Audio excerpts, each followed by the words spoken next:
Merci. Restons debout un instant alors que nous lisons la parole.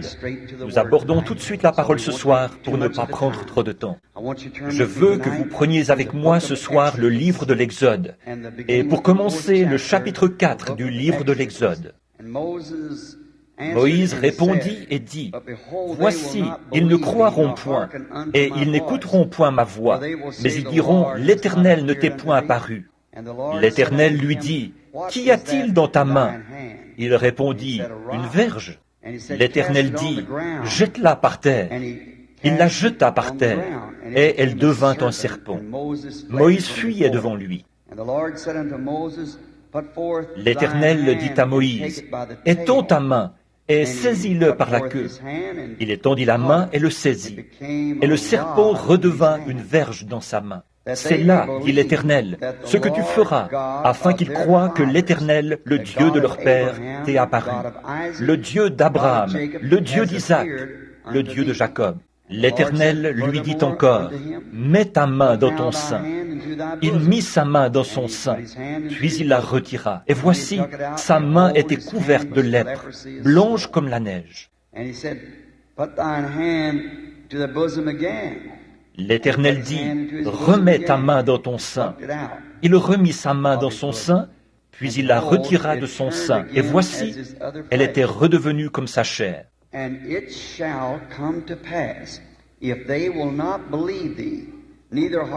S'ils ne te croient pas, dit l'Éternel, et n'écoutent pas la voix du premier signe, ils croiront à la voix du deuxième signe.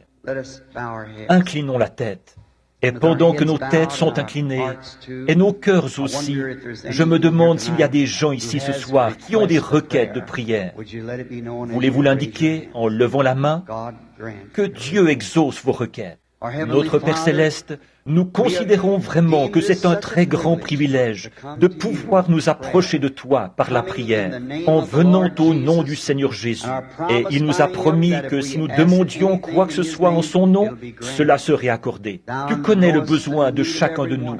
Tu sais ce que nos mains levées ont voulu signifier. Je te prie, Père, d'exaucer chaque requête ce soir. Reçois-en la gloire. And now let the great teacher of the Word, the Holy Spirit, et maintenant que le grand docteur de la parole, le Saint-Esprit, vienne sur nous ce soir et se révèle à nous et se fasse connaître à nous par la preuve de sa résurrection. Puisse-t-il venir parmi nous ce soir, Seigneur, et visiter nos cœurs, nous parler à travers ces choses qu'il a promises pour aujourd'hui. Que les paroles promises pour cette heure se manifestent devant nous, afin que nous ayons de l'assurance en ce temps très difficile, dont tu as annoncé qu'il viendrait sur la terre pour éprouver tous les peuples. Et nous en sommes assurément arrivés à cette heure-là, Père, où les hommes sont éprouvés. Et il y a tellement de points de vue différents que pratiquement personne ne sait ce qu'il faut faire. Mais je te prie, Seigneur, de nous faire connaître ce soir que tu es ici et avec nous, présent pour nous aider. Exauce nos requêtes, car nous le demandons au nom de Jésus. Amen. Vous pouvez vous asseoir. J'ai été un tout petit peu en retard chaque soir, et j'ai toujours l'impression qu'il faut utiliser ce microphone-ci, alors que c'est celui des magnétophones. Par contre, voici, je pense, celui que je dois écouter ou dans lequel je dois parler. Demain soir, c'est la soirée du banquet, alors ne l'oubliez pas. Je suppose que les gens ont déjà été informés de l'endroit où ils doivent se rendre. Nous apprécions certainement votre collaboration dans ces grandes choses que notre Seigneur a faites. Ce soir, eh bien, voici ce que je pense. C'est qu'à moins de connaître la parole de Dieu, nous ne savons pas ce qu'il faut faire. Nous ne pouvons pas avoir la foi tant que nous ne savons pas quelle est la volonté de Dieu. Et alors, là, si nous savons que quelque chose est la volonté de Dieu, que la parole de Dieu le dit, alors nous pouvons nous y conformer avec joie. Or, si le Seigneur Jésus en personne marchait sur terre ce soir, dans une chair humaine, et qu'il disait « Demain, il va pleuvoir toute la journée », alors il serait très facile pour moi de prendre un parapluie pour sortir demain matin, parce qu'il l'a dit. Par contre, s'il ne l'a pas dit, là, je ne sais pas à quoi m'attendre. Donc, c'est comme ça. Dans tout ce que nous faisons, nous voulons savoir à quelle heure, dans quel âge nous vivons. Aux nouveaux venus, cette semaine, nous avons essayé de montrer que Dieu, dès le commencement, connaissait la fin. C'est ce qui fait qu'il est infini. S'il n'est pas infini, il n'est pas Dieu. Et pour être Dieu, il doit être omnipotent, omniprésent, omniscient et omnipotent. C'est-à-dire qu'il est tout-puissant, qu'il sait toutes choses, en tout lieu, et qu'il connaît la fin dès le commencement. Sinon, alors il n'est pas Dieu. Donc, en réalité, rien ne va de travers. C'est plutôt nous, mais rien de ce qui est dans la parole de Dieu. Elle continue son tic-tac comme une horloge.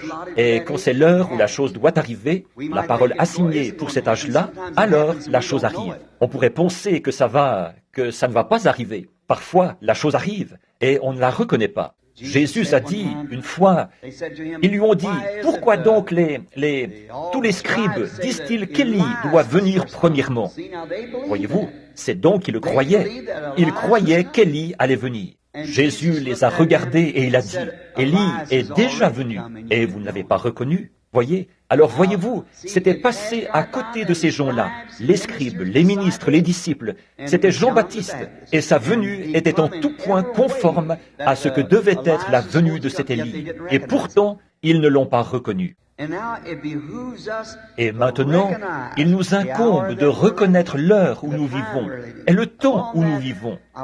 C'est pourquoi je veux parler ce soir de la voix du cygne, un sujet étrange. Toutefois, Dieu fait des choses étranges. Ses manières de faire sont inhabituelles. C'est ce qui fait qu'il est Dieu. C'est parce qu'il est surnaturel. Et tout ce qu'il fait, il le fait. Il peut le faire dans le surnaturel. Parce qu'il est surnaturel. Maintenant, la voix du cygne. Et effectivement, le cygne a une voix. Le sang a une voix. Le sang a crié de la terre, et ainsi de suite. Le sang innocent d'Abel s'est élevé contre Caïn, et la Bible dit que le sang de Jésus-Christ parle de choses meilleures que ce dont parlait le sang d'Abel. Maintenant, notre cadre ce soir, ou notre scène, s'ouvre sur l'Exode. Le temps de l'Exode, c'est le temps de l'appel à sortir, et l'Exode était proche. Moïse, le serviteur du Seigneur, avait été appelé à exercer une fonction. Et en faisant ce qu'il avait jugé bon de faire, il avait reçu une solide instruction en Égypte. Il avait été instruit dans toute la sagesse des Égyptiens. Et apparemment, il était en mesure, étant un grand militaire de génie, de délivrer son peuple de cette servitude, puisqu'il était le futur Pharaon. Et combien il aurait été facile pour lui de le faire. Mais vous voyez, dans ce cas, alors, ça aurait été une chose naturelle. Dieu ne se sert pas des choses naturelles. Il se sert des choses surnaturelles pour démontrer ce qu'il est. Donc, après avoir passé 40 ans à recevoir le plus haut et le meilleur niveau d'instruction, il était l'érudit des érudits. Il avait compris, grâce à sa mère, qui était son tuteur, que c'est lui qui allait délivrer le peuple. Et il a agi selon son intelligence des choses et il a tué un Égyptien. Il a alors constaté que ses efforts s'étaient soldés par un échec et il s'est enfui au désert. Et l'instruction que l'Égypte avait mise en lui pendant 40 ans, il a fallu à Dieu un autre 40 ans pour sortir ça de lui. Voyez-vous, pour qu'il ne se fie pas aux préceptes éthiques qui lui avaient été inculqués, mais qu'il se fie au surnaturel. Et maintenant, le temps était proche, car Dieu avait fait à Abraham, 400 ans auparavant, la promesse que sa postérité séjournerait dans un pays étranger et qu'il les en ferait sortir. 40 ans plus tard, il allait les en faire sortir par sa main puissante. Il allait délivrer son peuple par sa main puissante. Et comme le temps approchait où devait s'accomplir la promesse, alors Dieu a fait entrer Moïse en scène. Moïse, après avoir essuyé un échec complet, s'en était allé dans le désert. Maintenant, le type ici, il y a un merveilleux type que nous ne voulons certainement pas manquer de voir. Voyez, en type, Dieu faisait sortir Israël, son peuple, une nation qui sortait d'une nation, une nation qui sort d'une nation. Un très beau type d'aujourd'hui. alors que Dieu appelle son épouse à sortir d'une église. Une épouse chrétienne à sortir d'une église chrétienne. Une église épouse à sortir d'une église. Et elle est appelée dans la Bible, désignée. J'ai plusieurs notes et références bibliques sur papier ici pour la leçon de ce soir. Elle est parfois appelée la choisie, l'élu ou le reste de la postérité de la femme. Elle a été appelée l'épouse, ce que Dieu, dans sa prescience, a décrété, c'est-à-dire que l'épouse sorte de l'Église. Voyez-vous, l'ensemble, c'est une Église, mais Dieu retire de cette Église un peuple qui est son épouse. Il a dit qu'il le ferait, et il l'a fait. Remarquez, ou il le fera. Remarquez, voyons comment il a procédé, de quelle manière et comment il a procédé.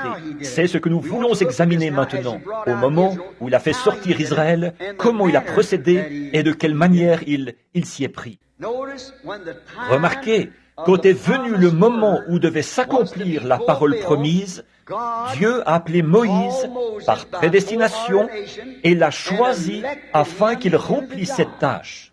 Voyez ? Dieu a toujours exactement la personne qu'il faut au moment voulu. Rien ne fait défaut avec Dieu. Il l'a dit, ça ne peut pas faillir. Si ça faillit, alors Dieu faillit, puisque Dieu est la parole.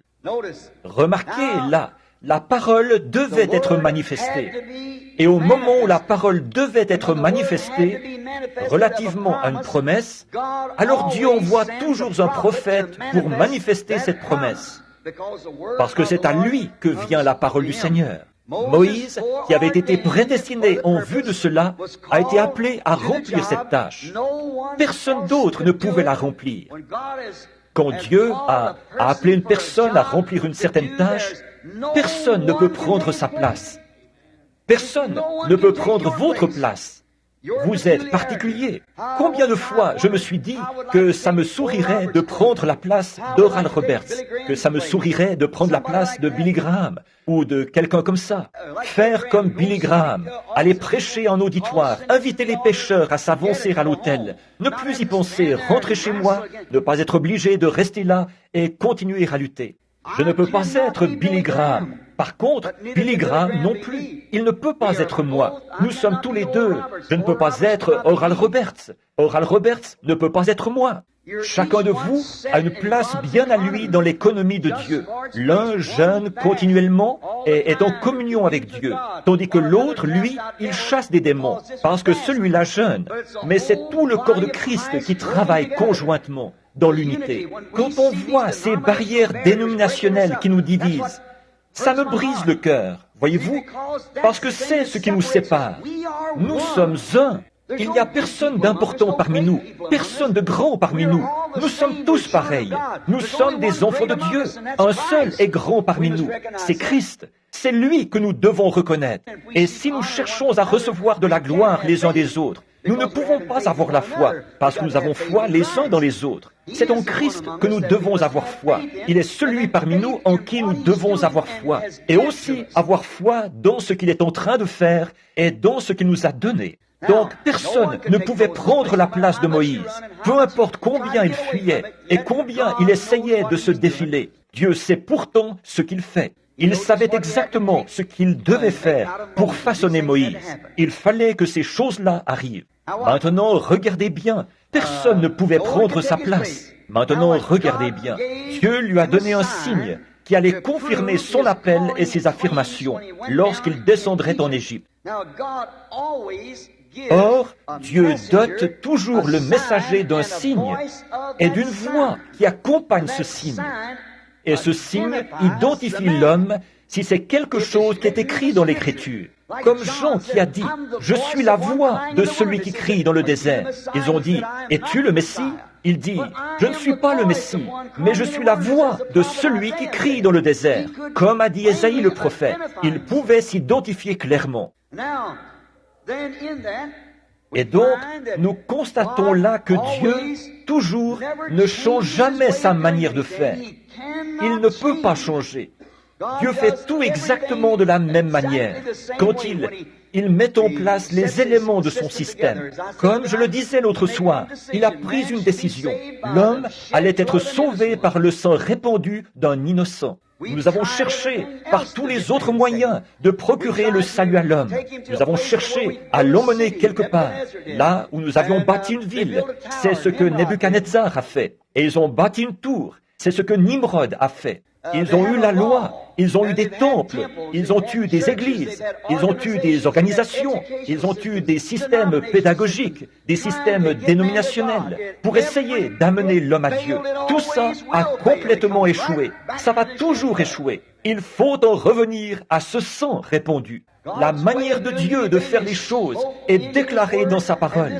Et cette parole est l'entière révélation de Jésus-Christ. On ne peut rien y ajouter, ni rien en retrancher. Quiconque fera cela, la Bible dit que sa part sera retranchée du livre de vie de l'agneau. S'il y ajoute ou en retranche quoi que ce soit, prenez-la simplement telle qu'elle est écrite. La Bible n'a besoin de personne pour l'interpréter. Dieu est son propre interprète. Il l'interprète en faisant s'accomplir ce qu'il dit. Avec ça, c'est réglé. Si Dieu l'a dit et qu'il l'a accompli, cela suffit. Elle n'a besoin d'aucun interprète. La Bible dit qu'elle ne peut être un objet d'interprétation particulière. La manière de Dieu de faire les choses, toujours fidèle aux signes qu'il envoyait, il le faisait suivre de sa voix, et ce, toujours, depuis que Dieu envoie un signe sur la terre. Or Dieu ne fait jamais rien, dit la Bible, sans l'avoir d'abord montré à ses serviteurs les prophètes. Bon, si ça c'est faux, alors tout le reste est faux. Voyez-vous, il ne fait jamais rien sans l'avoir montré. Et ce voyant, ce prophète, doit être identifié, c'est-à-dire que ce qu'il prophétise, nous voyons en Nombre 12, 6, que ce qu'il dit arrive. Alors croyez-le. Mais si cela n'arrive pas, alors ne le croyez pas. Et pour ça, il faut, peu importe tout ce qu'il dit et combien la chose arrive, et tout. Si ça ne correspond pas à la parole, alors c'est encore faux. Il faut que ce soit en harmonie avec la parole. Il faut que ça cadre avec la parole, comme signe pour l'époque en question, l'époque où ces gens vivent. Or, ceci, Dieu l'avait promis, de délivrer son peuple par une main forte. Maintenant, au moment de cette parole, il n'a pas appelé un sacrificateur, il n'a pas appelé un rabbin, il n'a pas appelé un cadre, il a appelé un berger, là-bas, sur la montagne, un fugitif, un prophète né et prédestiné, qui ne voulait pas remplir sa tâche. Quand vous entendez des gens dire qu'ils désirent être ceci, cela ou autre chose, être quelque chose, remarquez, Dieu ne les utilise jamais. Dieu a été obligé de poursuivre Moïse pour réussir à la voir. Il est obligé de poursuivre Paul pour réussir à la voir. Ce sont des hommes qui ne veulent pas le faire, qui ne veulent pas de ces choses. Alors Dieu, il va s'emparer de cet homme-là, de celui qui ne veut pas, afin de montrer ainsi sa gloire. Maintenant, regardez bien. Tout signe véritable envoyé par Dieu est suivi d'une voix. Maintenant, si vous remarquez ici, le sujet, c'est le signe est la voix. S'ils ne croient pas à la voix du premier signe, alors ils croiront à la voix du deuxième signe. Donc, le signe a une voix. Et alors, tout signe véritable envoyé par Dieu a une voix. Et cette voix, il faut que ce qu'elle dit corresponde à la parole qui a été attribuée pour ce jour-là, telle qu'elle. Si la voix qui vient, c'est la même voix qu'avant, ou plutôt, si vous voyez un signe, et que le signe opéré par cet homme, c'est la même école de pensée qu'avant, alors vous pouvez tout de suite en conclure que ça ne venait pas de Dieu. Si ça continue à identifier la même école de pensée qu'avant, il n'en a jamais été ainsi. Jamais. Ça irait à l'encontre du programme de Dieu. Il faut que ce soit quelque chose de nouveau. Il faut que ce soit quelque chose que les gens ne comprennent pas. Sinon, ce ne serait pas envoyé. Ça n'a pas besoin d'être envoyé si c'est la même vieille école de théologie. Il faut que ce soit quelque chose de différent, mais que ce soit quand même identifié dans la parole, comme s'appliquant à cette époque-là. Voyez-vous, les certitudes de la parole de Dieu. Voilà ce que ça doit être. Aucune erreur possible. Il faut que ce soit la vérité. Il faut que ce soit confirmé par Dieu comme étant la vérité. Et l'homme qui prononce ces choses doit être confirmé par Dieu comme étant un voyant envoyé de Dieu. Sinon, c'est faux. On ne voit même pas du tout. On n'y croit même pas. Les signes viennent de Dieu. Le signe qui suit ou la voix qui suit le signe. Il faut que ce soit la voix de Dieu qui parle, selon la parole qui s'applique à cet âge-là. Est-ce que vous comprenez? Dieu donne des signes. Pourquoi le fait-il? Il donne toujours des signes. Il leur a dit que c'est dans les signes qu'il chercherait à le voir. Dieu donne des signes dans le but d'attirer l'attention de son peuple. Maintenant, examinons ceci à fond. Voyez-vous, les signes sont donnés dans le but d'attirer l'attention des gens. En effet, quand un signe envoyé par Dieu est donné, c'est que Dieu est sur le point de parler. Dieu est sur le point de parler quand le signe est donné. Si ce signe vient du ciel, il vient de Dieu. Et Dieu est sur le point de parler. Il cherche à attirer l'attention des gens. Et la parole vient à son prophète. Et le prophète est identifié par le signe qui l'opère. Ensuite, il en vient à la parole. Et la parole est manifestée. Avec ça, c'est réglé. Ça n'a pas besoin d'interprétation. Dieu en a déjà fait l'interprétation. Voyez-vous, c'est tout ce qu'il y a de plus parfait. Maintenant, remarquez, Dieu donne les signes dans le but d'attirer l'attention des gens. Ici, le buisson ardent était le signe qui devait attirer le prophète. Le buisson ardent. Moïse était derrière le désert. Il faisait paître ses brebis. Lui, un vieux berger de 80 ans, à longue barbe, il marchait le long d'un vieux sentier familier, peut-être par une matinée chaude. Et tout à coup, il y a eu un buisson en feu, et ce buisson ne se consumait pas. Eh bien, ça, c'était tout à fait inhabituel. Or, Moïse, qui était un savant, effectivement, puisqu'il avait été instruit dans toute la sagesse des Égyptiens, et ceux-ci étaient de plus grands savants que ceux que nous avons aujourd'hui. Donc, comme il était un savant, on se serait attendu à ce qu'il dise. Bon, je vais aller voir quelle sorte de produits chimiques on a vaporisé sur ce feuillage pour que cet arbre ne se consume pas. Voyez-vous, s'il avait abordé ça d'un point de vue scientifique, il ne lui aurait jamais parlé. Et c'est pareil aujourd'hui, alors que nous cherchons à aborder cela d'un point de vue scientifique, par le moyen d'études et de l'instruction. Vous passerez à 1000 lieues de Dieu. Abordez cela comme Moïse, qui avait ôté ses souliers, humble, l'humilité. Donc, c'était là le signe qui devait attirer le prophète. Maintenant, ce signe-là, il doit avoir une voix. Et quand cette voix a parlé, si elle n'avait pas été scripturaire, je ne crois pas que le prophète l'aurait écouté. Mais regardez combien la voix qui accompagnait le signe était scripturaire. C'était la preuve que c'était Dieu. En effet, il a dit, « J'ai entendu les gémissements de mon peuple, et je me souviens de la promesse que je leur ai faite. » Vous voyez, le signe, puis la voix scripturaire derrière le signe. Or, ça montre exactement ce que je viens d'étayer. Il faut que ce soit un signe qui vient de Dieu, et si c'en est un, il y a une voix scripturaire derrière celui-ci en rapport avec la promesse de cette époque-là. Non pas la même école qu'avant, les rabbins et tout ça, eux, ils avaient étudié dans ces écoles, avec tout toujours pareil, les sacrificateurs et tout le reste. Mais voici quelque chose de nouveau, et c'est scripturaire, c'est une promesse. Et il y a un signe pour attirer le prophète. Et alors, il a dit, bon, avant de descendre là-bas, il lui faut quelque chose qui l'identifie comme prophète, voyez-vous, pour que les gens puissent ensuite l'accepter. Il a dit, ils n'admettront pas que le Seigneur m'est apparu. Il a dit, alors je te donnerai 2 signes à opérer, et cela attirera l'attention des gens. Et une fois que leur attention aura été attirée, alors dis-leur ces paroles. Je suis le Dieu d'Abraham, d'Isaac et de Jacob, et je me souviens de ma promesse. Je t'ai envoyé pour les délivrer, et je serai avec toi. Avez-vous remarqué son premier signe? Il y a eu toutes sortes d'imitations de celui-ci. Tout le monde essayait de jeter un serpent. Ça c'est, si ce n'est pas là la tendance générale chez les gens. Je ne sais pas ce qui le sera, voyez-vous? Voyez? Mais quelle sorte de voix avait-il derrière cela? Rien. La voix égyptienne du monde. Pourtant, il pouvait opérer le signe. mais il n'avait pas la voix derrière celui-ci pour l'appuyer.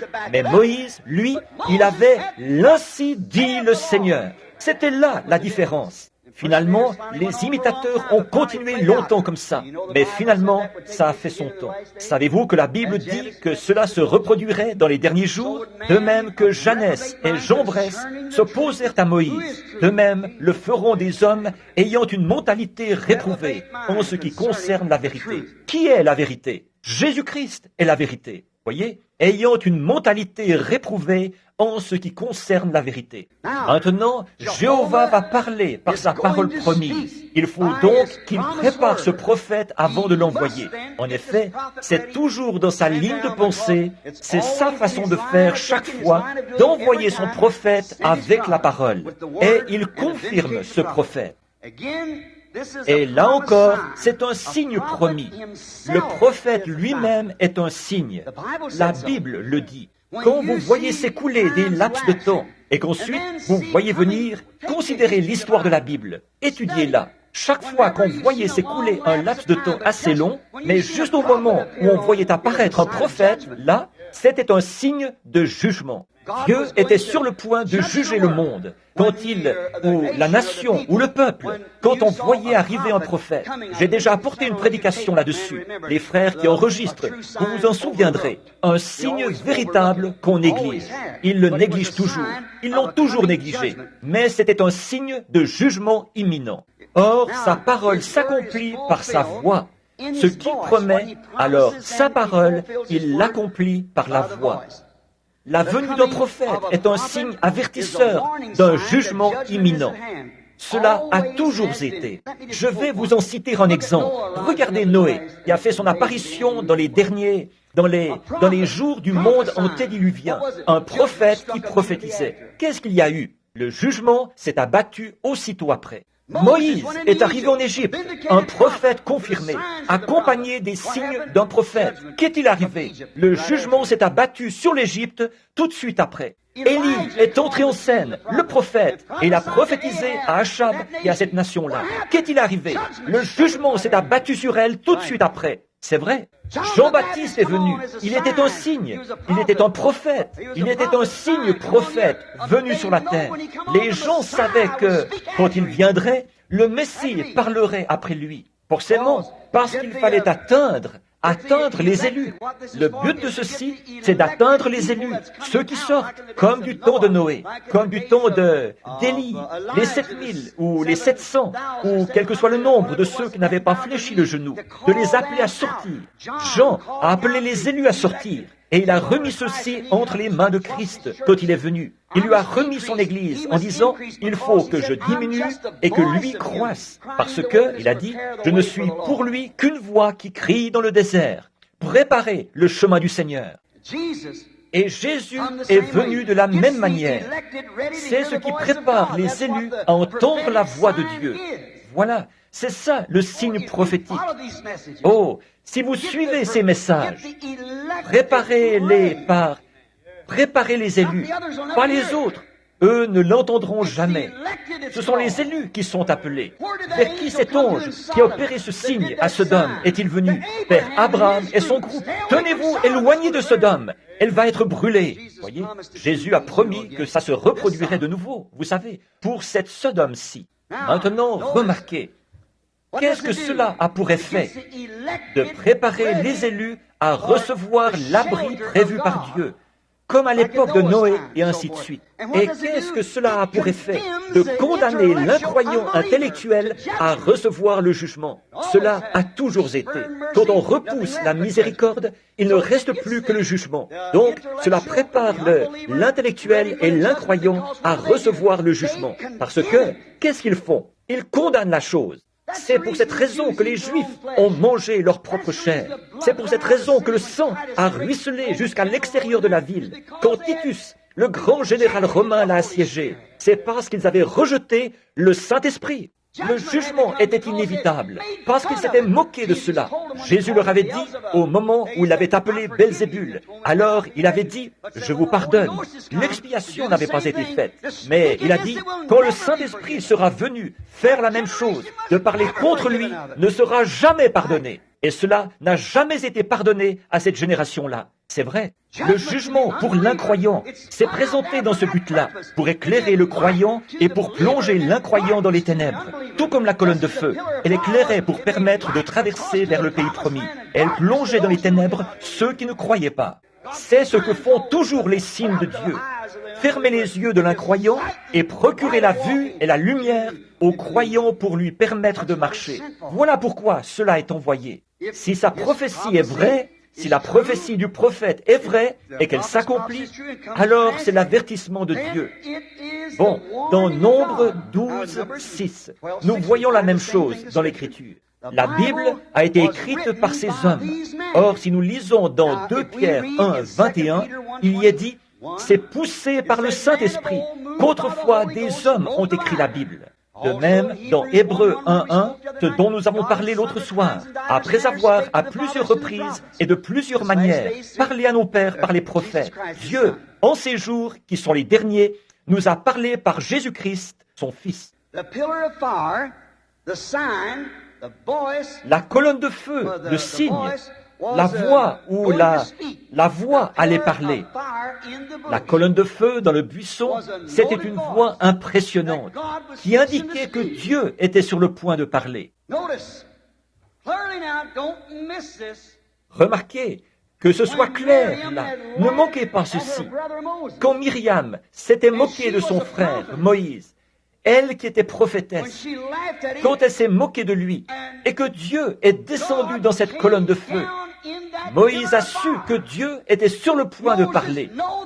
C'était un signe. Et la voix qui accompagnait ce signe a dit, « Ne craignez-vous pas Dieu ?» Il a dit, « Il n'y a personne dans ce pays comme mon serviteur Moïse. » Ils ont fait la même chose quand ils se sont soulevés et qu'ils ont dit qu'il y avait, quand Dathan s'est soulevé et quand Corée, dans la révolte de celui-ci, il y a d'autres hommes saints à part toi. Tu te crois le seul du groupe. Tu avais destiné Moïse à remplir cette tâche. Et alors qu'il voulait amener un autre groupe de gens à les suivre, qui voulait former une organisation, il a dit, « Sépare-toi d'eux, je vais les condamner, je vais les consumer. » Et c'est ce qu'il a fait. Le monde les a emportés. Maintenant, nous voyons que cela a toujours été la manière de faire de Dieu. La colonne de feu indique que la voix est sur le point de parler. Oh, Texas, comment pouvez-vous être si aveugle? Vous vous souvenez encore de Houston? Maintenant, il y a une voix qui accompagne le signe. Moïse, un prophète, un signe prophète pour Israël. La promesse que la parole est sur le point d'être confirmée. Comme la parole de Dieu est parfaite, bien réglée, à tout coup. Tout comme l'Urim-Tumim, dont je parlais l'autre soir. L'Urim-Tumim était là, et à moins que ce signe ne se reflète sur l'Urim-Tumim, la voix n'était pas acceptée. Il faut qu'il y ait un signe. Le signe confirme la voix. Et la voix confirme le signe, ce qui montre qu'il vient de Dieu. La voix du signe, c'est ce qui dit oui ou non. Si Dieu l'a refusé, alors la voix dit non. Si le signe était là, Dieu avait dit oui. L'ordre établi par Dieu n'a jamais changé. Nous pourrions nous attarder pendant des heures là-dessus. Mais ça n'a jamais changé. Regardez Jonas, le prophète. Regardez ce signe-là. Il était en route pour Tarsis. Il allait se rendre à Ninive. Et il a pris une route qui menait à Tarsis. Beaucoup ont condamné Jonas. Jonas ne mérite pas d'être condamné. C'était un prophète. L'Éternel a fermé les pas du juste. Et il s'était mis en route vers Tarsis. Et nous voudrions condamner cet homme. Mais Jésus, lui, ne l'a pas fait. Remarquez, il a dit, de même que Jonas fut 3 jours et 3 nuits dans le ventre du grand poisson, cela devait servir de signe. De même, le Fils de l'homme devra être 3 jours et 3 nuits dans le sein de la terre. Et une génération méchante et adultère recherche un miracle. Et il ne lui sera donné aucun signe de la part de Dieu. Souvenez-vous-en, autre que celui du prophète Jonas. Le signe de Jonas, qu'est-ce que c'est? La résurrection. Et cette génération-ci est cette génération sodomite, adultère, en adultère spirituel, commettant des fornications spirituelles contre la vérité de Dieu, se moquant d'elle. Une génération méchante et adultère recherchera un miracle et elle le recevra. Ce sera le signe de la résurrection. Regardez Jonas. Ces gens-là, c'étaient des païens et c'était une grande ville commerciale. Son industrie principale était la pêche. On expédiait du poisson partout dans le pays. Les hommes de là-bas étaient pêcheurs. C'était leur métier. C'étaient des païens qui se livraient au culte des animaux et des idoles. Et ils étaient devenus très méchants, tout comme cette nation l'est actuellement, remplie de sexe et de Hollywood et de toutes sortes de choses, jusque dans les églises même. Et remarquez ce qui se passe. Eh bien, parfois, même le sex appeal est qualifié de moderne dans l'Église. Comment cette nation pourrait-elle subsister alors qu'elle soutient ce genre de choses? Vous vous dites chrétien et vous réglez votre conduite sur ce genre de choses. Comment pourrait-elle subsister? Comme mon bon ami Jack Moore l'a dit il y a des années, si Dieu ferme les yeux sur ce qu'a fait cette nation, il sera obligé, en tant que Dieu juste, de ressusciter Sodome et Gomorrhe pour s'excuser auprès d'elle de les avoir brûlés. Vous êtes voués au jugement. Il faut l'admettre. Il n'y a pas moyen de faire autrement. Notez ça dans vos Bibles. Je deviens vieux. Vous verrez si elle ne va pas être jugée. Si j'ai une longévité normale, une durée de vie normale, je serai là pour voir cela. Encore quelques années, et ce sera là. Jonas, ils étaient tous là en train de pêcher vers midi. Et voilà le Dieu de la mer qui arrive, la baleine, qui s'avance en vitesse vers le rivage et vomit le prophète sur le rivage. Quel signe! Dieu leur a apporté son prophète, muni d'un message. Là, ils ont vu le signe, ils croient à ce signe. Mais maintenant, le message, qu'est-ce que c'est? Repentez-vous! Voilà la voix du signe. La voix du signe, c'est « Repentez-vous, sinon dans 40 jours, vous périrez ». Ils ont eu assez de bon sens pour se repentir. Jésus a dit « Ils condamneront cette génération parce qu'ils se sont repentis à la prédication de Jonas ». Il y a ici plus que Jonas. La voix, c'était « Repentez-vous, sinon dans 40 jours, vous périrez ». Jean, le prophète, apparut, le signe d'un prophète qui apparut, alors qu'ils n'avaient pas eu de prophète depuis 400 ans. Ils avaient eu tous les intellectuels. Je vois d'ici le gâchis dans lequel ils se trouvaient. 400 ans sans prophète, mais le moment de la venue du Messie approchait. Or Jean, qui était prophète, était le signe que le Messie était sur le point de parler. La voix du signe. En effet, dans Malachie 3, nous voyons « J'enverrai mon messager devant ma face ». Élie devait venir devant sa face. Et Élie est venu. Jean, avec l'esprit et la puissance d'Élie, est venu et a fait exactement ce que les Écritures avaient fait. Et ils n'ont pas compris. C'est ce que dit l'Écriture. Il était le signe, un signe prophète, qui indiquait que le Messie allait parler. Ce prophète le savait. Il le savait si bien qu'il a déclaré, « Eh bien, au milieu de vous, il y a quelqu'un en ce moment. Ce Messie dont je parle est au milieu de vous. Je ne suis pas digne de délier ses souliers. C'est lui qui baptisera du Saint-Esprit et de feu. Moi, je baptise d'eau pour ramener à la repentance.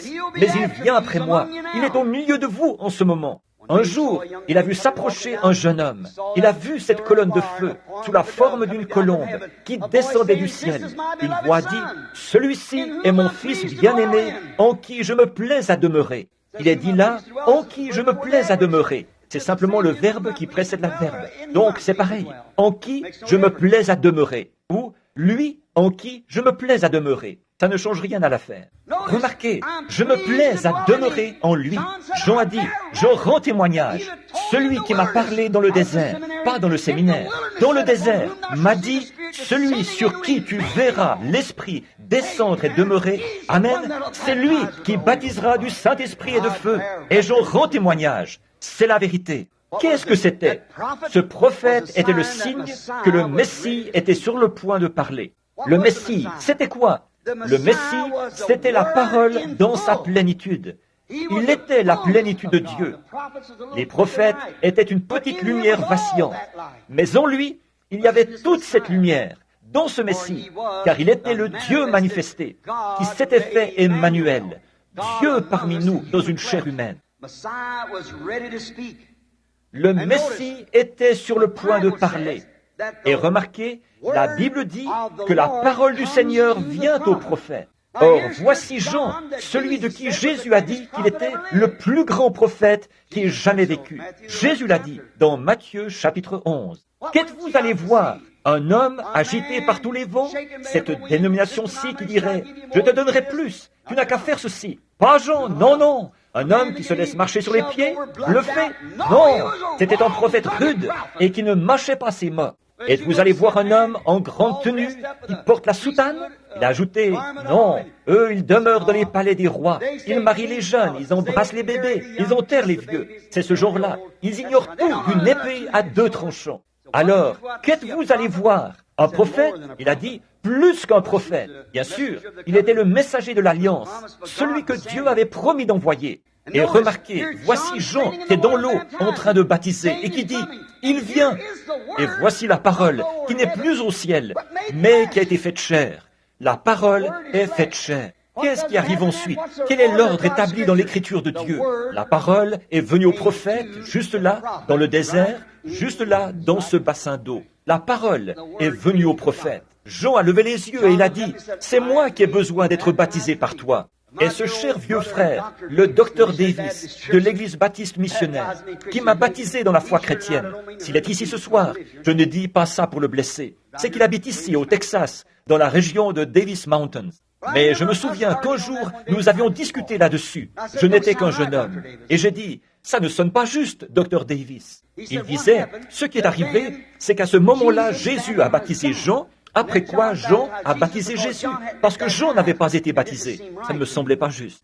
J'ai continué à attendre, à veiller, à me demander ce qu'il en était. Je ne voulais rien dire à ce sujet, mais un jour, là, le Seigneur l'a révélé. Maintenant, remarquez ce que Jésus a dit. Jean a dit, « C'est moi qui ai besoin d'être baptisé par toi. Alors, pourquoi viens-tu à moi ?» Jésus a dit, « Laisse faire, car il est convenable que nous accomplissions ainsi tout ce qui est juste. » Jean savait qui il était. Il y avait là les 2 leaders du monde, les 2 leaders de l'Église. Dieu et son prophète se trouvaient là ensemble. Maintenant, regardez bien. Ils étaient bien placés pour le savoir. Jésus a dit, « Laisse faire. » C'est juste, mais il est convenable que nous accomplissions ainsi tout ce qui est juste. La parole promise. Le sacrifice devait être lavé avant d'être présenté. Jean a baptisé Jésus parce qu'il était le sacrifice. Voyez, le sacrifice devait être lavé avant d'être présenté. Il s'est avancé là et le sacrifice a été lavé. Puis, il a été présenté comme il se doit. Il a dit, voilà l'agneau de Dieu. Il est remonté sur la rive. Et voici, l'Esprit de Dieu est descendu sur lui, disant, celui-ci est mon fils bien-aimé. Voyez-vous, c'est là qu'il a été présenté publiquement. Mais avant que le sacrifice puisse être présenté, il devait d'abord être lavé. C'est la loi de l'Ancien Testament. Eh bien, le Messie était sur le point de parler, puisqu'il y avait là le signe du prophète. Et quand ils ont vu arriver ce prophète, après cette période de 400 ans sans prophète, ils savaient que la prochaine voix serait celle du Messie. Maintenant, vous qui lisez la Bible, réfléchissez sérieusement pendant quelques minutes. En observant sa nature, comment se fait-il qu'il ne l'ait pas reconnu? Comment se fait-il qu'il n'ait pas reconnu que c'était lui, Jean? Sa nature avait été identifiée. Son esprit et sa nature avaient été identifiés comme étant ceux d'Élie. Maintenant, remarquez de quel esprit il s'agit. Or, lui, c'était Jean-Baptiste, mais l'esprit d'Élie était sur lui. Élie était un homme qui aimait le désert. Voyez, de même Jean était un homme qui vivait dans le désert. Et Élie était un homme qui avait condamné de toutes ses forces le système des organisations de cette époque-là. Jean aussi, race de serpent, qui vous a appris à fuir la colère? Ne vous mettez pas à dire, j'ai ceci, cela ou autre chose. De ces pierres, Dieu peut susciter des enfants à Abraham. Voyez les 2 natures? Et regardez Élie. Il avait condamné toutes ces Jézabel au visage fardé de son époque, ces femmes immorales. Et Jean, qu'est-ce qu'il a fait? La même chose avec Hérodias. Pour tous les 2, ça a été une cause de mort. Regardez Élie, après avoir accompli cet important travail, il était mélancolique. Il s'était couché là-bas et avait prié Dieu de venir le chercher. Jean a fait la même chose. Et même, il était couché là-bas et il a envoyé ses disciples en disant, allez lui demander, est-ce bien lui? Ou devons-nous en attendre un autre? Jésus le savait. Il était Élie. Il fallait qu'il soit de cette nature-là. Il était parfaitement identifié à ce qu'Élie avait été. Il avait l'esprit d'Élie. Cet esprit-là, il doit venir à 5 reprises être utilisé.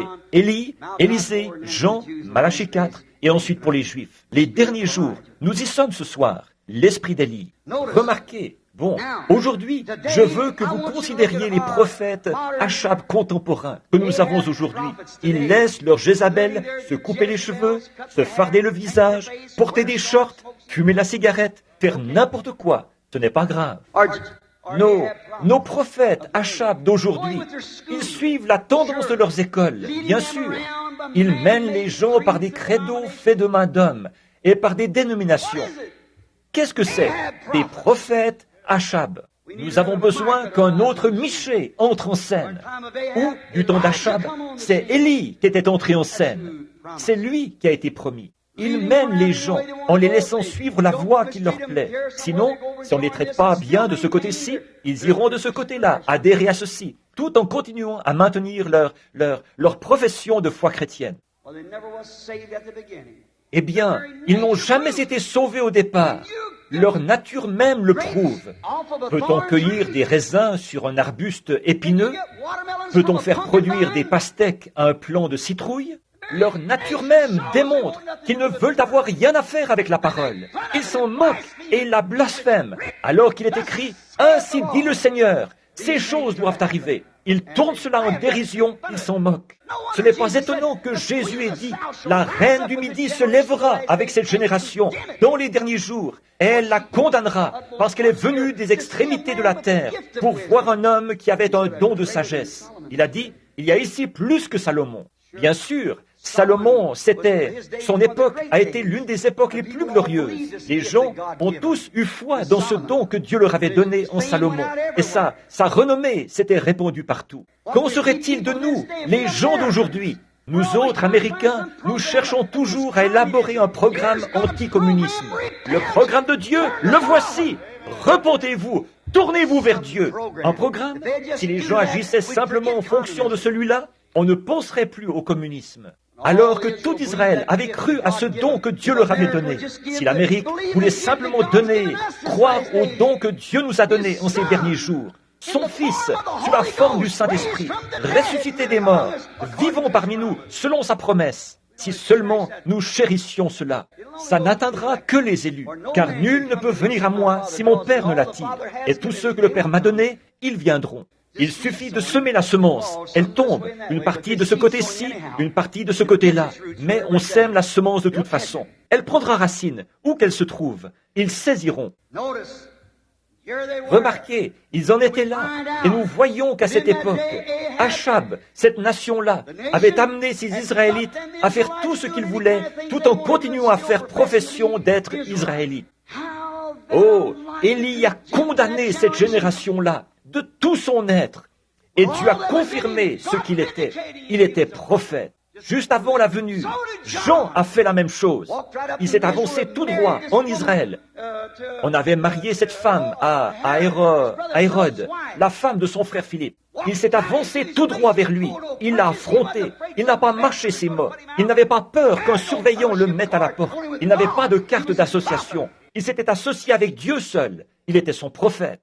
La parole était avec lui. Il n'avait pas à aller interroger aucun évêque ni aucun diacre. Il était oint. Il avait la parole. Il s'est avancé tout droit vers lui. Il lui a dit en face, il ne t'est pas permis de la voir. C'est vrai, il n'a épargné personne. Ces femmes méchantes qui commettaient adultère, qui se conduisaient mal. C'est comme Amos, quand il est entré en scène, il a promené le regard là-bas. Nous ne savons même pas d'où il venait. Oh, quel regard il a dû poser sur la ville de Samarie. Les touristes, eux, la trouvaient toute belle, avec ses prédicateurs qui étaient tous en harmonie avec les nations, et de connivence avec les nations et avec tout le monde. Mais on y vivait toujours dans le péché. Il a plissé les yeux, son crâne chauve luisait, et ainsi il s'est présenté là. Il ne payait pas de mine, mais il avait l'ainsi dit le Seigneur. Nous avons besoin qu'un Amos entre en scène aujourd'hui. Serait-il bien reçu chez nous? Certainement pas. Pas plus que lui. S'il entrait en scène, il démolirait chaque organisation, chaque dénomination, chaque femme qui porte des shorts, chaque Jézabel aux cheveux coupés. il les démolirait carrément. Les gens le jetteraient à la rue en disant « Cette espèce de fanatique !» Mais il aurait « L'ainsi dit le Seigneur ». Car c'est bien ce qui est écrit. Bien reçu par la dénomination? Non, il n'y avait personne qui parrainait son programme. Est-ce que cette grande et belle ville de convoitise qu'était Samarie, est-ce qu'on y ferait bon accueil à ce petit homme, un inconnu, qui n'avait pas de carte d'association, que personne ne parrainait ni rien? Il n'avait le parrainage de personne. Il n'avait pas de carte d'association. Il n'était sorti d'aucune école. Mais il avait l'ainsi dit le Seigneur. Et sa venue en tant que prophète était un signe. Sa voix venait de Dieu et elle a été identifiée du temps de Jéroboam II. Tout ce qu'il a dit s'est accompli. Maintenant, nous voyons qu'en ce jour où nous vivons, c'est tout simplement la même chose qui se reproduit de nouveau. Les ministres et les gens, ils ont honte de prendre position en chair. Et l'évangile pour eux, ce n'est plus qu'un gagne-pain. Ils ne veulent pas se prononcer, de peur qu'un homme les exclue de ceci, cela ou autre chose. Il n'y a qu'un seul homme qui puisse vous exclure du ciel, c'est Dieu. Et comment pouvez-vous être exclu du ciel alors que vous vous en tenez à sa parole? C'est pour ça qu'il vous a envoyé. Souvenez-vous, la Bible dit que c'est en un temps semblable au jour d'Élie, en un jour semblable au jour de Jean, que Malachie 4 va revenir sur terre de nouveau. J'enverrai Élie. Or, ne confondez pas ça avec Malachie 3, là. J'envoie mon messager devant ma face. Là aussi, c'était Élie. Mais dans Malachie 4, il a dit, juste avant que le jour de l'Éternel arrive, ce jour grand et redoutable, où la terre entière sera ardente comme une fournaise, et où les justes sortiront en foulant la cendre des méchants. Ça, c'est le millénium. J'enverrai Élie, le prophète. Et que fera-t-il? Il ramènera la foi des enfants aux pères apostoliques, à la parole. Il devra forcément être prophète. Je l'enverrai. Il sera parfaitement bien identifié. Il aura la même nature qu'Élie, tout à fait. Son message sera exactement du même genre. Il condamnera, il démolira. Aucune association, aucune collaboration, rien du tout.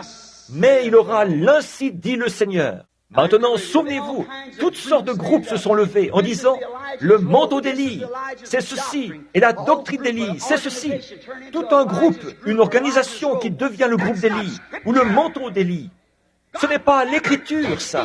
Jamais Dieu n'a traité avec un groupe comme ça. Quand Élie est entré en scène, et Jean-Baptiste aussi, tous les deux ont condamné les groupes et l'organisation. Jamais ils n'ont fait ça. Ils condamnent ces gens, leur conduite. Élie et Jean, tous les deux.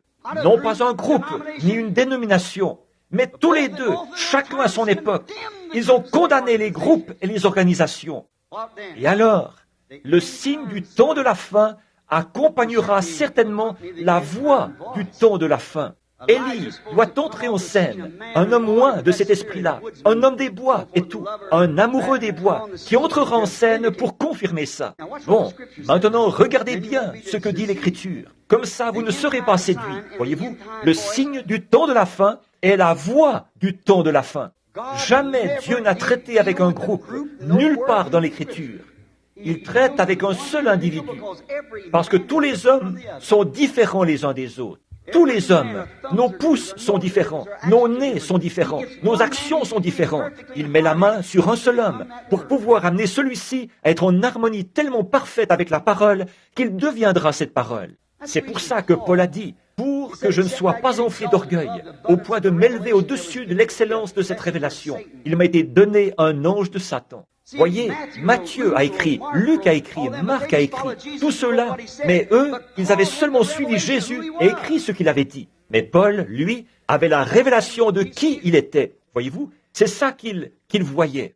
Il en avait une si grande révélation qu'il lui a fait écrire la Bible, comme Moïse de l'Ancien Testament. Ce grand homme, Paul, cette révélation qu'il avait, il savait que le Jésus du Nouveau Testament était le Jéhovah de l'Ancien Testament. Il en avait la révélation et pouvait présenter cela clairement aux Hébreux, et aussi aux Romains et aux Éphésiens et à tous. Il a écrit ces lettres. Remarquez, c'est après l'apparition de son signe qu'il a écrit les lettres. Cette nature, à la venue, ce sera la même. Ce ne sera pas un groupe, ce sera un seul homme. Jamais Dieu n'a traité autrement que par un seul homme. Or, Élie n'était pas un groupe. Jean-Baptiste n'était pas un groupe. Ils étaient un seul individu. Dieu, dans Malachie 4, ne dit pas « j'enverrai un groupe ». Il a dit « j'enverrai Élie ». On ne peut pas modifier la parole. Maintenant, observez, le signe et la voix du temps de la fin viendront selon l'ordre établi par l'Écriture, comme promis. Nous voulons savoir quel sera le signe de la fin. Jésus nous l'a dit dans Matthieu 24 et 25. Il nous l'a aussi dit dans l'Apocalypse, tout au long, depuis le chapitre 6 ou le chapitre 1 jusqu'au chapitre 10. Puis, il arrive au chapitre 19. Le millénium commence quand il arrive, monté sur un cheval blanc. Il viendra, ce signe du temps de la fin. Maintenant, écoutez, je termine par ceci. Il viendra exactement comme l'Écriture le dit. Maintenant, remarquez la voix du signe. Or, Jésus, dans Luc 17:30, a promis ce signe du temps de la fin. Le dernier signe, c'était Dieu manifesté dans un corps humain, qui a pu discerner les pensées de l'esprit de Sarah, qui se trouvait derrière, dans la tente, derrière elle. Voilà ce qu'il a dit. Voilà le signe qu'il a promis pour la fin. Qu'est-ce qu'il a dit qu'il produirait? Il serait connu dans les jours, les derniers jours, quand le Fils de l'homme se révélera. Se révélera. Quand le Fils de l'homme se révélera, c'est par ce signe-là qu'il se révélera. Maintenant, voyez si ce n'est pas ça qui y est dit. Absolument. Alors, pourriez-vous dire que, non, ce sera quelque chose d'autre. Non, ce sera de construire un grand édifice, un grand ceci ou un grand conseil œcuménique, ou quelque chose d'autre. Oh non, non, ça c'est complètement à côté de la plaque. Ça c'est du côté opposé. C'est contraire à ce que Dieu a dit de faire, a dit qu'il ferait. Remarquez ce que nous avons dit là. Les Écritures correspondront parfaitement. En effet, nous avons déjà le signe de Sodome sur le plan naturel. Quand y a-t-il déjà eu autant d'homosexuels, de perversions et tout ça, qu'il y en a maintenant? Une génération méchante et adultère, alors qu'on ne peut même pas allumer la télévision sans qu'il y ait là ces espèces de grossièretés, d'obscénités qui viennent de Hollywood. Et des gens qui se disent chrétiens, au lieu d'aller à la réunion de prière, ils restent à la maison pour regarder des choses pareilles. Ça montre quel esprit il y a en vous. C'est vrai. Et les femmes s'habillent exactement comme ces femmes-là. Et les hommes se laissent mener par le bout du nez par elles, comme ils le font là-bas. Est-ce que nous allons prendre exemple sur Hollywood? Ou bien si nous allons croire ce qu'en dit la parole de Dieu? Et ce même groupe de gens, quand ils voient la parole de Dieu confirmée, qu'est-ce qu'ils font? Ils se moquent de ça. C'est qu'ils sont morts, éternellement morts. Ils n'ont jamais été en vie. S'ils avaient déjà été en vie, ils le seraient pour toujours. Ils sont éternels. Mais ils n'ont jamais été en vie. Ils ont toujours été morts. Oh, ils auront peut-être des manières très raffinées et croiront ceci, cela, autre chose. Jésus a dit, hypocrite, aux sacrificateurs de cette époque-là, comment pourriez-vous dire de bonnes choses alors que c'est de l'abondance du cœur que la bouche parle? Vous m'appelez bon, bon rabbi, bon maître. Ils savaient ce qu'il y avait dans leur cœur. Ils voyaient ce qu'il y avait dans leur cœur. Il était la parole. La Bible dit, la parole de Dieu est plus tranchante qu'une épée à deux tranchants. Elle discerne les pensées qui sont dans le cœur. Donc, ce signe de Sodome est réapparu sur le plan naturel. Et si tout est bien en place, exactement tel que ça doit être sur le plan naturel, alors comment pouvez-vous faire abstraction du plan spirituel? Pensez qu'il n'est pas ici en même temps. Les deux cadres sont là. Oui, sur le plan naturel, ça, tout le monde est d'accord que c'est vrai. Mais sur le plan spirituel, ça, ils ne veulent pas le croire, parce que ça dérange leur doctrine. Luc 17 est le signe. Luc 17 est le signe dont Jésus a parlé. C'est-à-dire que dans les derniers jours, les nations, les églises et les peuples seraient exactement comme c'était à Sodome. Le monde des nations, juste avant que Sodome ait été brûlé. Et qu'il y aurait un groupe qui serait dans l'attente, comme Abraham. Retournez voir, alors que Jésus a dit, il en sera comme au temps de Sodome. Retournez voir comment c'était à Sodome. Ils lisaient la même Bible que nous, la même Bible. Maintenant, retournez voir comment c'était. Il y avait là un groupe élu, appelé à sortir, le groupe d'Abraham. Eux attendaient un fils promis. Les Sodomites, eux, n'en croyaient rien. Et il y avait celui qui était tiède, le membre d'église qui se trouvait dans Sodome. Regardez ces trois anges qui sont venus à chacun d'eux. Observez quels signes ils ont opérés. Alors, vous verrez au milieu de quels signes nous vivons. Alors, voilà quel sera le signe. Et la voix du signe, ce sera Malachie 4, de ramener les gens à la foi apostolique des pères. Voilà le signe, voilà la voix qui concorde parfaitement avec l'Écriture. Voyez, le signe, c'est le signe qu'il y a eu à Sodome. Dieu manifesté dans des êtres humains. Il a dit, où est ta femme Sarah? Il a dit, elle est dans la tente, derrière toi. Il a dit, je vais te visiter au temps fixé, comme je te l'ai promis. Et il a dit, Sarah, qui était derrière lui, a dit, comment est-ce possible? Alors que je suis une vieille femme et lui, un vieil homme. Un vieil homme comme mon mari là-bas. Elle a dit, nous, il n'y a rien de cela entre nous. Elle a dit, c'est carrément impossible. Il a dit, pourquoi Sarah a-t-elle douté de cela? En disant dans son cœur, comment cela? Et Jésus a dit que cela se répéterait. Or, souvenez-vous, Abraham a appelé cet homme Elohim. Dieu, Dieu. Ça ne pouvait être que lui. Pourquoi? Il a pu discerner les pensées. Et il est arrivé exactement au temps marqué. Et Elohim, le Saint-Esprit, pas une autre personne, la même personne, reviendrait dans l'Église et ferait la même chose. Et ce serait ça le signe. Et la voie, ce serait de les appeler à revenir à la parole, de ramener la foi des enfants au Père. Voilà le signe et la voie. Généralement, les signes, on les accepte, mais la voix, non. Les gens n'aiment pas la voix, mais le signe, ça, ils l'acceptent. Généralement, ils l'acceptent. Ils aiment le signe, parce qu'ils aiment regarder ça. Ça les divertit. Mais la voix, ça, ils ne veulent pas l'accepter. Souvenez-vous, donc, la voix. Reportez-vous de nouveau à la parole. Le signe messianique de Jésus, selon Ésaïe 35. Le boiteux sautera comme un cerf, et tout ça. C'était merveilleux. Oh, ça, ils l'ont accepté. Ça, c'était bien. Ça, ils y ont cru. Ils ont cru au signe. Viens, Rabbi, à mon église. Nous t'apporterons notre entière collaboration. Bien sûr, nous croyons en toi. Tu es le merveilleux. Tu es le rabbin. Tu es le jeune prophète. Viens. Toute la collaboration possible. Le signe est merveilleux. Mais quand la voix s'est fait entendre et a dit, moi et le Père, nous sommes un. Oh là là, ça, ils ne pouvaient pas le croire. Tu te fais Dieu. Ils ne voulaient pas de la voix. Ils aimaient le signe. Ils savaient, ils reconnaissaient que c'était le signe du Messie. Mais la voix, ça, ils n'aimaient pas. Vous ferez, vous aussi, les œuvres que je fais. Et ils ont dit, il est Belzébul. Il a dit, reste serpent. Oh, ils haïssaient cette voix-là. Qu'est-ce qu'ils ont fait? Ils ont expulsé cette voix du milieu d'eux.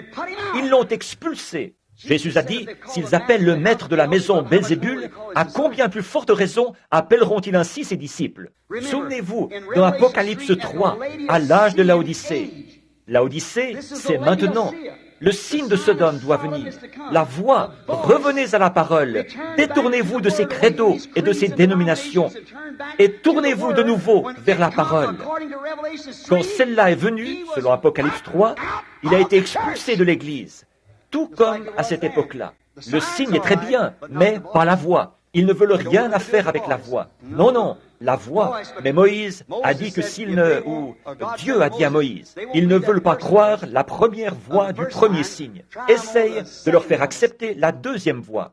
Et là, s'ils refusent, alors va chercher de l'eau et répands-la sur la terre. Avec ça, c'est réglé, c'est tout. Autrement dit, lave, secoue la poussière de tes pieds, comme Jésus l'a dit. Il a dit, prends de l'eau du fleuve, répands-la sur la terre, elle deviendra du sang, pour montrer que c'est de ça qu'elle sera baignée, de sang. Et voilà, c'est exactement ce qui est arrivé. S'ils n'avaient pas cru au signe, alors le troisième signe touchait vraiment le but. Tous les ministères ont 3 signes, s'ils ont été envoyés par Dieu. Jésus a eu 3 signes, Moïse a eu 3 signes, Noé a eu 3 signes, Élie a eu 3 signes. Pour toutes ces choses, il y a 3 signes. Remarquez, écoutez mes amis, il se fait un peu tard. Oh là là, je ne savais qu'il était si tard. Eka, Si vous pouvez croire au signe de Sodome, dont il est fait mention dans Luc, voyez, tel qu'il l'a promis, vous croyez au signe de Sodome, alors pourquoi ne pouvez-vous pas accepter la voix de Malachie, qui suit le signe, disant de revenir à la parole? La Bible dit, et vous le voyez, alors écoutez la voix du signe. Fuyez la colère à venir. N'allez pas penser, parce que je fais partie de l'EPU, des Assemblées de Dieu, des méthodistes, des baptistes, des presbytériens, ça me donne le droit d'entrer. De ces pierres, Dieu peut susciter des enfants à Abraham. Tournez-vous vers la parole, abandonnez votre mondanité et vos systèmes organisés et tout ça. Dieu les détruira de dessus la face de la terre. Il les enverra tout au fond de la mer de l'oubli, comme il l'avait fait dans le cas de l'Égypte, au moment où il a appelé Israël, une nation à sortir d'une nation. Quand il appellera l'épouse à sortir de l'Église, celle-ci passera par des tribulations, et la terre sera baignée de son sang. Fuyez la colère à venir, car elle est proche. Vous ne pouvez pas voir ces choses sans. Je ne sais pas ce que vous en pensez. Je suis seulement responsable de les lire et d'en parler. À vous de décider. Si vous pouvez croire au signe, alors croyez à la voix qui suit le signe. Oh là là. Regardez Moïse, le type de maintenant, où il faut sortir. C'est lui qui devait parler à ces gens d'une promesse qui avait été faite au Père. Je me souviens de la promesse que j'ai faite à leur Père. Et alors, qu'est-ce que Moïse devait faire? Ramener le cœur des gens à ce que les pères avaient dit. De même que Moïse devait le faire en ce temps-là, de même Malachie 4 doit ramener les gens à la foi des pères. Au milieu de tout ce méli-mélo des dénominations et tout, revenez à la parole. Je sais que beaucoup de gens aiment à le faire. Ce n'est pas juste vous ici que je réprimande. Ces bandes vont dans le monde entier, voyez-vous, partout. Ce n'est pas à vous que j'adresse la réprimande, mais j'adresse la réprimande à quiconque est concerné, n'importe où. Je suis un semeur de semences. Je ne peux rien faire d'autre. La décision, c'est à vous de la prendre. Vous tous, fuyez la colère à venir. N'allez pas penser que parce que vous êtes pentecôtiste, n'allez pas penser que parce que votre mère était une bonne méthodiste sanctifiée, ou votre papa un bon baptiste qui poussait des cris, n'allez pas penser que ça aura quelque rapport que ce soit avec vous. N'allez pas penser que parce que vous êtes membre de l'église qu'ils ont construite, ou de l'église que vous êtes en train de construire. N'allez pas penser que parce que vous, les pentecôtistes, il y a 40 ans, vous avez parlé en langue, dansé par l'esprit et couru d'un bout à l'autre de la salle. N'allez pas penser que parce que vous avez fait des réunions de guérison et tout. Ne manquez pas de voir ce signe, une colonne de feu que Dieu a confirmée. Et la voix derrière cela, de se tourner vers Dieu, de revenir à lui. Ne laissez pas cela passer à côté de vous. Il y a un signe et il y a une voix.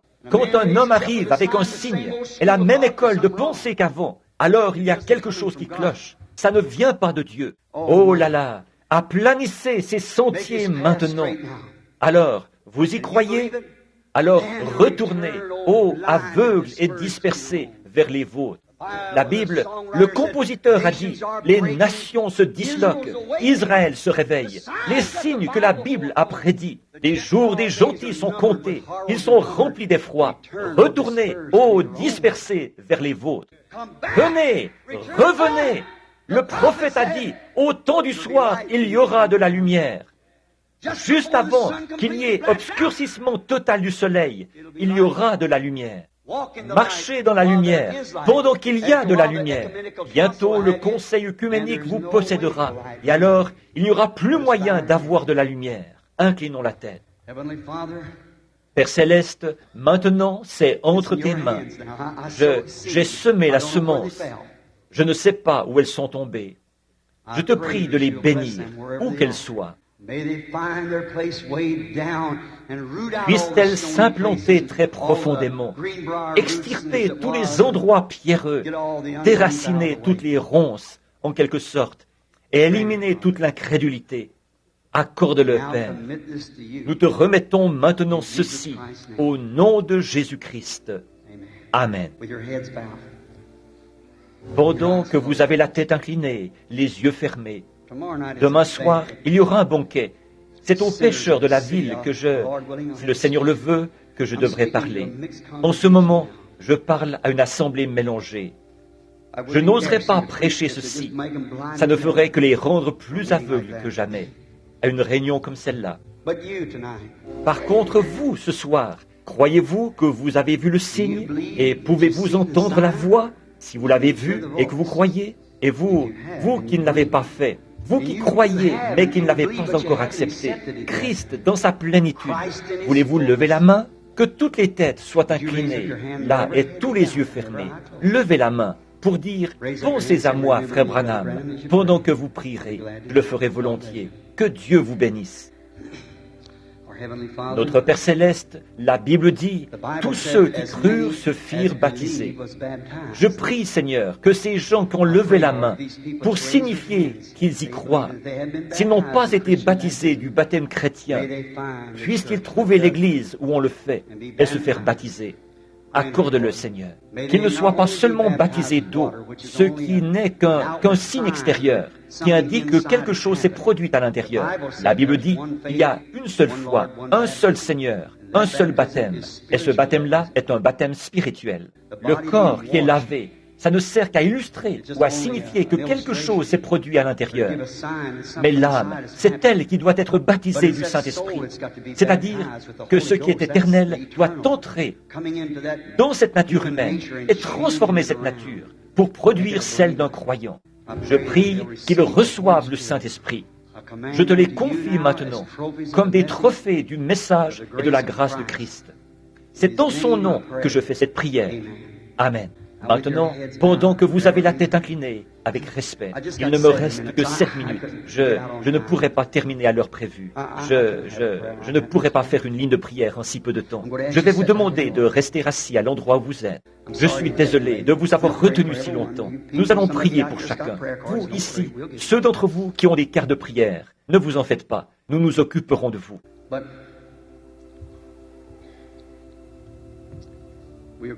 Mais nous allons simplement voir si le Saint-Esprit voudra bien nous révéler quelque chose maintenant.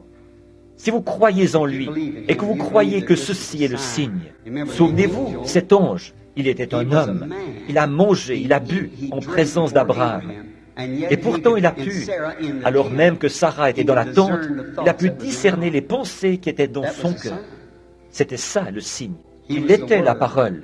Maintenant, si seulement la parole pouvait venir à nous, alors, dans ce cas aussi, il a promis d'accomplir la même chose.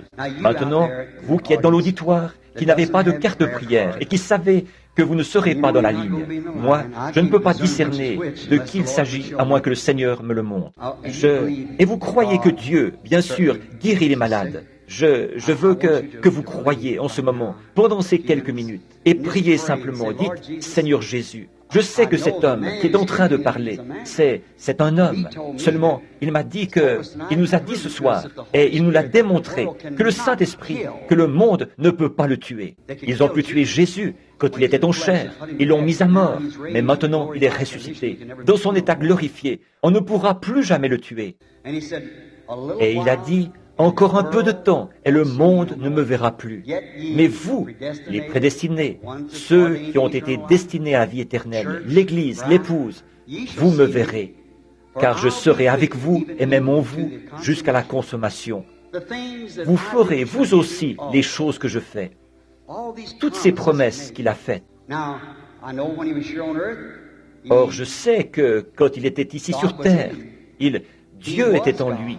Il était Dieu, il était la plénitude de Dieu, il était toute la parole de Dieu manifestée. La Bible est toujours Dieu, la parole, et il y a une partie de la révélation qui doit encore être révélée. Et il a dit que dans les derniers jours, alors que le monde serait redevenu comme Sodome, le Fils de l'homme se révélerait, et que le signe de Sodome réapparaîtrait. Alors la voix appellera les gens à revenir, ceux qui ont été destinés à la vie. Nous savons que, quand il était ici, des millions de gens sur cette terre n'ont jamais su qu'il y était. C'est qu'ils n'avaient pas à le savoir, voyez. Il est venu à ceux qui avaient été prédestinés à le voir. Maintenant, priez, restez bien tranquilles là. Ne bougez pas. Où que vous soyez, dans les balcons, aux étages inférieurs, où que vous soyez, ne bougez pas. Restez assis bien tranquillement et priez. Dites, Seigneur Jésus, la Bible dit dans Hébreux 4 que tu es maintenant même un souverain sacrificateur qui peut compatir à nos infirmités. Et nous te voyons sur terre, quand tu étais ici sur terre. À un moment donné, une simple femme a touché ton vêtement. Tu t'es retourné et tu as dit, qui m'a touché ? Elle a eu beau se cacher, mais sa foi avait été identifiée. Jésus lui a parlé de sa perte de sang et lui a dit que sa foi t'a sauvé. Or, il est ce même souverain sacrificateur. S'il est le même hier, aujourd'hui, éternellement, il devra agir de la même manière si vous le touchez. Alors, qu'est-ce que ça implique? Il faut donc qu'il y ait une chair humaine sur terre pour faire entendre sa voix. Je suis le cep, vous êtes les sarments. Il n'y a pas moyen de passer à côté, mes amis. C'est tout simplement l'Écriture. C'est la vérité. Vous, les ministres là derrière, vous croyez ça? Maintenant, dans l'auditoire, soyez vraiment respectueux et priez. Dites, Seigneur Jésus, permets que je touche ton vêtement. Et vous voyez, la personne la plus près de moi est à une distance de 20 pieds ou plus. Je ne connais absolument personne dans l'auditoire. En fait, je ne vois personne que je connais vraiment, assis là ce soir, à part Pat Tyler, qui est assis ici à l'avant, un ami à moi. Il y a des gens sur des lits de camp, des brancards. Hier soir, nous avons vu un malade qui était étendu sur un brancard. Et cet homme s'est levé et est reparti en marchant. Pourquoi pas vous ce soir? Voyez-vous, croyez seulement. C'est tout ce que vous avez à faire. Sa présence produira le résultat. Il est ici. Vous devrez vous tenir à ses côtés pour qu'il vous ressuscite au dernier jour. Maintenant, vous qui croyez, s'il vous semble que vous l'atteignez par votre prière, regardez par ici maintenant. Comme Pierre et Jean l'ont dit, regarde-nous. Et il regardait attentivement. Cet homme regardait attentivement, car il s'attendait à voir quelque chose. Il a dit, je n'ai ni argent ni or, mais ce que j'ai. Or, la guérison, je n'ai pas ça. Mais ce que j'ai, un don de Dieu, je vous le donne. Si vous le croyez seulement, Dieu l'accomplira. Tout ce que je vous demande, c'est d'y croire. Ce que j'ai, je vous le donnerai. Si vous le croyez, Dieu l'accomplira. Essayez seulement. Tenez, tenez, c'est ici en ce moment même. Amen. J'aime ça. Il y a une dame assise juste ici. Elle est assez corpulente. Elle est assise juste ici, au bout. Avez-vous une carte de prière, madame? Assez corpulente. Vous n'avez pas de... Juste ici. Vous n'avez pas de carte de prière? Oui. Vous n'avez pas de carte de prière? Mais vous croyez? Vous n'avez pas besoin de carte de prière si vous croyez. Ma voix résonne. C'est pour ça que c'est difficile d'appeler les gens comme ceci. Mais essayez de m'écouter aussi attentivement que possible. Je ne vous connais pas. Vous n'avez pas de carte de prière. Donc, vous ne serez pas sur l'estrade. Si Dieu me révèle quel est votre problème, croirez-vous, que ce serait là exactement la même chose, comme il avait révélé à cette femme quel était son problème, à la femme au puits, à Sarah, ce qu'elle avait dit et tout? Le croyez-vous? Vous croyez que tout irait bien? Vous souffrez d'une maladie du sang, d'un problème de sang. Si c'est exact, levez la main. Très bien. Vous ne l'avez plus maintenant. Ça devient lumineux au-dessus de vous. Jésus-Christ vous a honoré. Or, je n'ai jamais vu cette femme de ma vie. Mais alors, qu'est-ce que c'est? Ça ne peut être que l'esprit. Maintenant, vous pouvez dire, comme les pharisiens, c'est le diable. Eh bien, vous recevez leur récompense. Vous dites, c'est Christ. Vous recevez la récompense de Christ. Moi, je crois que c'est la parole qui s'identifie en ces derniers jours. Ce n'est pas moi.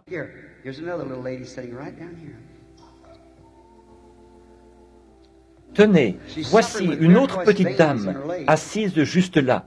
Elle souffre de varices aux jambes. Elle a des complications. Elle est cardiaque.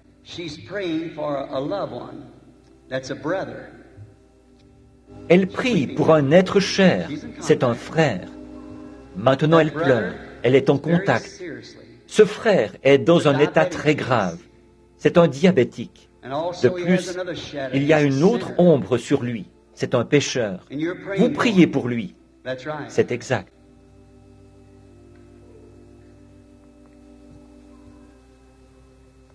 Mademoiselle Welton, si vous croyez de tout votre cœur, Dieu le fera pour lui. Vous le croyez? Ce sont vos noms. Or ça, est-ce différent de ce que Jésus avait dit à Simon? Ton nom est Simon, tu es le fils de Jonas. Ayez simplement la foi. Ne doutez pas. Croyez-le de tout votre cœur. Si vous le croyez, Dieu l'accomplira. Si vous pouvez simplement... Tenez, il y a une petite dame assise juste là. Elle regarde droit vers moi, ici. Elle est plutôt rouquine. Elle a les cheveux ramenés en arrière. Ne voyez-vous pas cette lumière, de couleur plutôt ambrée, qui tournoie au-dessus de cette femme? Elle sait que c'est en train de se produire en ce moment. Parce qu'elle la sent. Elle est tellement près d'elle qu'elle ne peut pas ne pas la sentir. Si c'est exact, madame, levez la main. Voilà. Or, je vous suis totalement inconnu. Je ne sais absolument rien sur vous. Mais vous étiez assise là, en train de prier. C'est vrai. Si c'est vrai, faites signe de la main, comme ceci. Maintenant, si Jésus-Christ est le Fils de Dieu, et c'est ce qu'il est, un souverain sacrificateur assis à la droite de Dieu, quant à moi, je suis simplement ici en vertu d'un don, en étant moi-même en me détachant carrément de tout raisonnement humain, en n'utilisant pas ma propre pensée. C'est un moyen de détendre mon esprit et ma pensée, et de simplement laisser Dieu entrer. Croyez-vous moi, Dieu sait que je ne vous connais pas, et vous le savez aussi. Alors là, si Dieu me révèle quel est votre problème, ou quelque chose que vous attendez, que vous désirez, ou autre, croyez-vous que Dieu peut faire ça? Vous avez des problèmes de dos. Ça, c'est l'une des choses pour lesquelles vous priez. Et vous avez des problèmes avec vos yeux. Croyez-vous que Dieu les guérira et les rétablira? Vous le croyez? Vous le croyez? Croyez-vous que Dieu peut me dire qui vous êtes? Madame Hallman, croyez de tout votre cœur maintenant. Ce que vous avez demandé vous sera accordé. Croyez-vous? Voici une femme âgée, assise juste un peu en arrière d'elle, là. Elle est en train de prier, elle aussi. Elle est atteinte du diabète.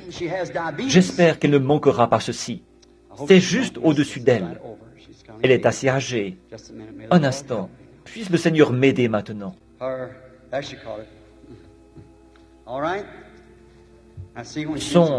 Voilà, elle l'a saisi. Très bien. J'ai vu le moment où elle est entrée en contact. Elle n'est pas d'ici. Elle est de la Louisiane. La ville d'où elle vient est un endroit appelé Singer, en Louisiane. Elle souffre du diabète. Son nom est Madame Doyle. Si c'est exact, levez la main. Très bien. Je lui suis totalement inconnu. Je ne l'ai jamais vu de ma vie. Mais Jésus-Christ, le Fils de Dieu, sait tout sur vous. Il y a une dame assise là-bas qui vient de la même ville, un endroit appelé Singer. Elle souffre d'hypertension et son nom est Clark. Vous croyez, Madame Clark? Très bien. Ce que vous avez demandé vous sera accordé. Vous croyez? Voilà le signe. Écoutez la voix. Repentez-vous. Revenez à Dieu aussi vite que vous le pouvez. Jésus-Christ est ici, avec la puissance de sa résurrection. Une génération méchante et adultère reçoit un signe. Jésus-Christ vivant parmi les gens. Il ne pourrait pas accomplir cela s'il n'y avait que moi. Il faut que vous aussi, vous y soyez. Voyez? Il fallait que la femme touche son vêtement. Il a fallu que vous touchiez son vêtement. Nous ne sommes que des instruments. Croyez-vous de tout votre cœur? Maintenant, si vous croyez ça, combien le croient? Levez la main, comme ceci, dites, je le crois vraiment. Bon, si vous le croyez, Jésus a dit ceci, voici les signes qui accompagneront ceux qui auront cru. S'ils imposent les mains aux malades, les malades seront guéris. Croyez-vous ça? Maintenant, il se fait tard. Nous n'avons pas le temps. Il est 21h35. Voulez-vous simplement vous imposer les mains les uns aux autres, alors? Faites simplement ce que je vous dis maintenant. Posez vos mains les uns sur les autres. Maintenant, vous savez, vous, à l'étage supérieur, et où que vous soyez. Maintenant, vous savez, et vous savez très bien, maintenant que l'Écriture a été prêchée et clairement identifiée d'un bout à l'autre de la salle. Je vois encore quelqu'un maintenant même, voyez? Et il y a quelqu'un d'autre, juste ici, un problème de prostate.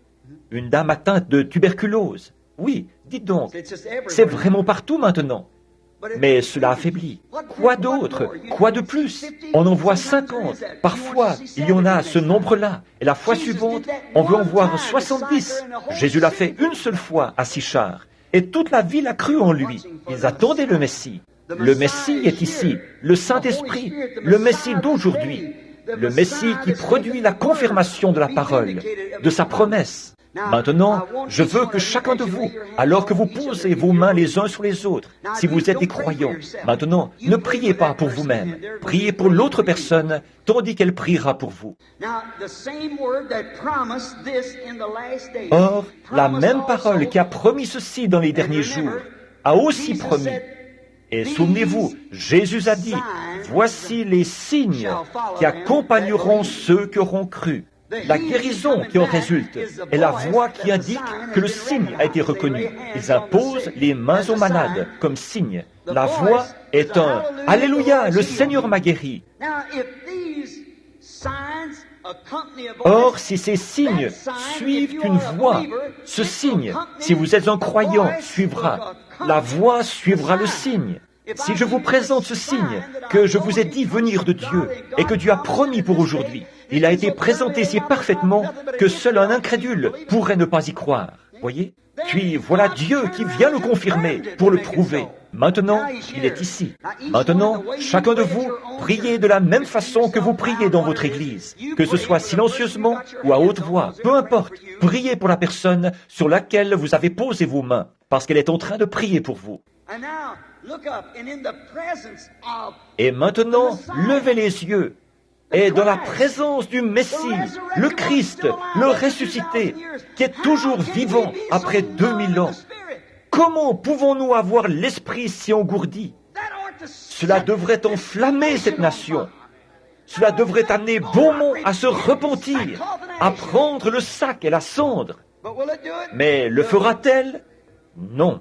Mais vous qui l'attendez et qui croyez qu'il le fera et qu'il tiendra sa parole, c'est à vous, là, que la promesse est donnée. Posez vos mains sur quelqu'un et priez, pendant que moi, je prierai pour vous ici.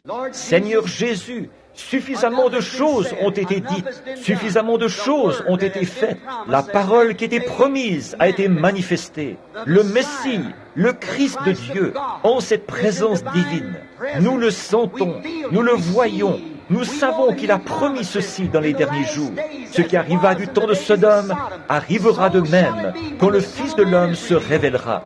Donc, nous savons, nous voyons le feu dans les cieux, les bombes atomiques. Nous voyons les nations complètement pourries, des nations qui se disloquent. Nous voyons qu'Israël est dans sa patrie. Tous les signes qui ont pu être promis se sont accomplis. La prochaine étape, c'est la venue du Fils promis.